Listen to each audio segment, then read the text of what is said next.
Hello' everyone, welcome to my mini blog. আৰু যিসকলে মোৰ ভিডিঅ'ত বহুত ধুনীয়াকৈ কমেণ্ট কৰে সেইসকললৈকে বহুত বহুত ধন্যবাদ। আৰু মোৰ 2K ফলোৱাৰ্ছ হৈ গ'ল, সেইটো কাৰণে সকলোকে ধন্যবাদ জনাইছোঁ। আজি আছিলে মোৰ মৰ্ণিং এক্সাম ডিউটি আৰু মই 5টা মানতে উঠি পেলাই ওলাইছোঁ আৰু যাবলৈ, যিহেতু মই 8:15 মানত গৈ কলেজ পাবই লাগিব।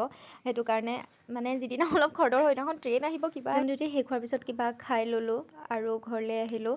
ঘৰত অহাৰ পিছত মায়ে কৈছে বজাৰ যাব লাগে আৰু মই মোৰ ছোৱালীজনীক লৈ পেলাই আজি বজাৰ যাবলৈ লৈছোঁ। আজি মই ফাৰ্ষ্ট টাইম তাইক লৈ গৈছোঁ কাৰণ মোৰ বহুত ভয় লাগে যাবলৈ, তাই হেৰাই যাব বুলি, যিহেতু তাই বহুত উৎপতীয়া। মই তাই ক'লোঁ দিয়া অলপমান কাজল আৰু ফুট অলপ লগাই দিওঁ, মানে লগাই দিলোঁ তেনেকৈ কাজলেৰে ফুট লগাই দিলোঁ। তাই মানে এই চব ভাল নাপায়, তথাপিও মই জোৰ জবৰদস্তি এইবিলাক কৰোঁ। আৰু তাৰপিছত আজি মই আৰু তাই স্কুটি লৈ গৈ আছোঁ, মায়েতো কৈ আছে পূৰা লাহে লাহে যাবি, তেনেকেই গ'লোঁ, লাহে লাহে গ'লোঁ আৰু যিহেতু মায়ে কৈয়ে দিছে। আৰু তাই যিহেতু লগত আছেই, আৰু তাইক চাওঁচোন ইমান কি ওলাইছে, কি ধুনীয়াকৈ ফুচকা খায় আয়ো। আৰু আজিলৈ ইমানখিনিয়ে তাৰমানে এইবিলাক বজাৰলৈ গৈ আছে।